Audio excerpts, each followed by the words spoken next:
how to turn medical bills into a tax-free investment account.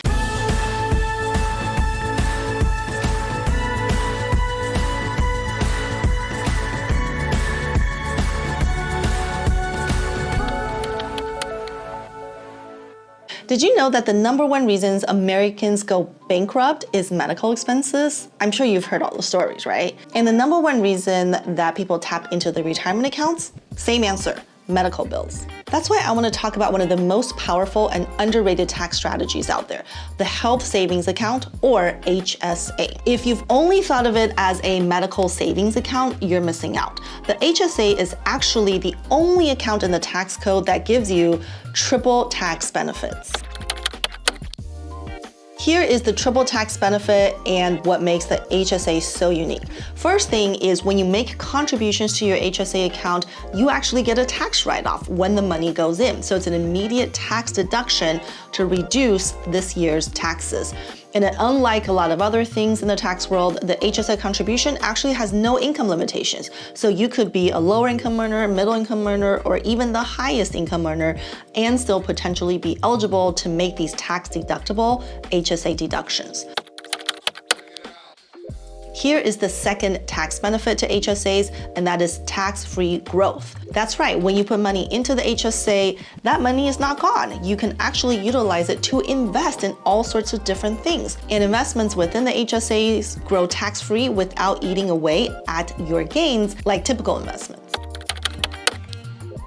The third tax benefit, tax-free withdrawals. That's right, when you use the money for qualifying medical expenses, you don't pay taxes on that money even as it comes out. And this is true regardless of what age you're in. So unlike traditional retirement accounts where you can only take it out when you reach retirement age, health savings account withdrawals could happen at any age, provided that you're using these for qualified medical expenses. There are no other accounts that give you all three of these tax benefits when it comes to current tax deduction, tax-free growth, as well as tax-free distributions. Not even a Roth will give you that, not even the 401k will give you that, and of course, an IRA itself also will not give you that benefit. This is why I love health savings accounts. So let's talk about how much can you contribute? Well, every year the maximum contribution amount will change and it's typically adjusted for inflation. But let's take 2025 as an example. If you're single, you have an individual plan, you can typically contribute up to $4,300 towards the HSA to get an immediate tax deduction.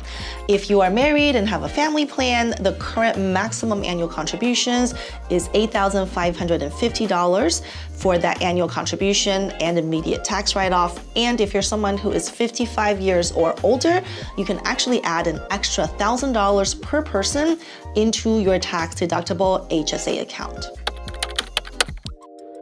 Now let's talk about some qualifications because not everyone is eligible to make these contributions. To qualify, you need to have a high deductible health insurance plan. So many bronze level plans qualify, but you don't have to play a guessing game. The easiest way is to check with your healthcare provider and find out whether your current plan is HSA eligible or HSA compatible. And if your current plan is not compatible, you can always revisit the strategy during the next open enrollment period. Who is a perfect fit for HSAs?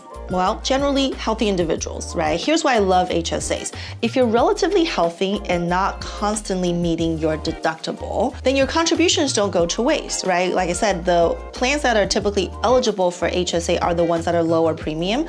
And so if you're not leading a lot of medical care currently, then the money you save on premiums each month is also great. Now, when you put contributions into the HSA, those contributions don't go to waste. That money actually keeps rolling forward, growing year after year, and building into a powerful tax-free bucket for the future.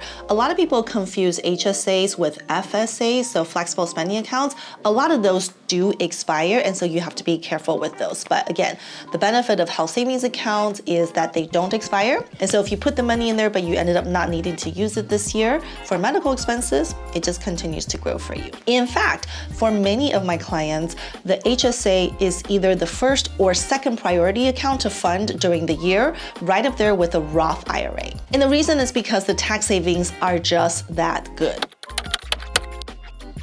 So now that you see the benefit of how you're able to make tax-deductible contributions and get tax-free growth inside the HSA, let's talk about different investment options within the HSA, right? Because we don't just want to put money in there, we want to make sure the money is growing for us. And here is where most people miss out on the opportunity, is they leave their HSA in basic savings account earning next to nothing. So make sure you don't do that. Here's what you can do. Your HSA can invest in all types of things. Common things we see: stocks, EFTs, mutual funds, and guess what? Even alternative assets like real estate, private loans, or even small startup business deals. So imagine having a rental property that is invested through your HSA. It's appreciating, growing inside your HSA completely tax-free. You'll have rental income tax-free that will be used in the future to pay for medical expenses. And eventually when you take that money out to reimburse yourself, you also don't have to pay taxes on that. That is the amazing power of a self-directed health savings account. Now that we talked about how to fund your HSA, what kind of investments you can make inside the HSA, let's talk about how you actually use the money from your HSA when you really need it, right? Now, most people think they just need to swipe their HSA debit card every time they see a doctor. Well, you could do that for sure, right? It's designed for you to use for medical expenses, or you can reimburse yourself for medical expenses during the year. But here is an even smarter strategy. And here we're talking about people who are playing the long game, okay? Even though you might have money being built up in your health savings account, you can consider continuing to pay for medical bills out of your own pocket and then saving the receipts. What this does is allows your HSA to keep compounding tax-free, right? So we have a lot of clients who, although they can reimburse themselves from their health savings account, they prefer to not do that and just keep the money in there because they understand the power of having money that is growing forever tax-free. And the goal is to have all that built up over the years so that there's a big nest egg in the future when you really have a need for large medical bills. And of course, we should talk about what qualifies as eligible medical expenses that can be reimbursed or paid from HSA account. The list is actually much broader than most people realize. You know, it includes a lot of different out-of-pocket expenses: doctor visits, dentals, prescriptions, therapy, certain long-term care insurance premiums, and even things like over-the-counter medication after some recent law changes. In some cases, with proper documentation, even service animals or medically necessary home improvements can qualify.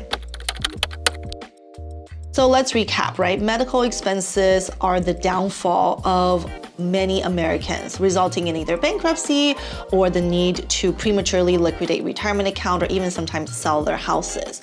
And what we want to do is make sure we plan ahead so we have a good bucket of money for the future should we need to pay for our medical expenses. And let's recap some of the benefits with a health savings account, right? So first, you're getting tax deduction today when you make the contributions. Second, you have tax-free growth within the retirement account from now all the way until you withdraw. And the third benefit is that you can have tax-free withdrawal in the future, provided you're using the money for qualified medical expenses. Like I said earlier, this is truly one of the most powerful wealth building tools we have in the tax code, and too many people overlook it simply because they don't understand it, or they think, hey, $4,000 to $8,000 is not enough for me to worry about. But as you see, over the years and with the right investment strategies, this could be a very powerful tool in building your long-term wealth. So don't wait until your medical expenses come up unexpectedly. You don't want that to drain your retirement savings, to make you liquidate your home, or have to consider bankruptcy, right? Start building your health savings account now. Let it grow and use it as part of your long-term wealth and tax strategy. If you want more tax smart strategies like this, make sure to subscribe and grab my free tax savings toolkit.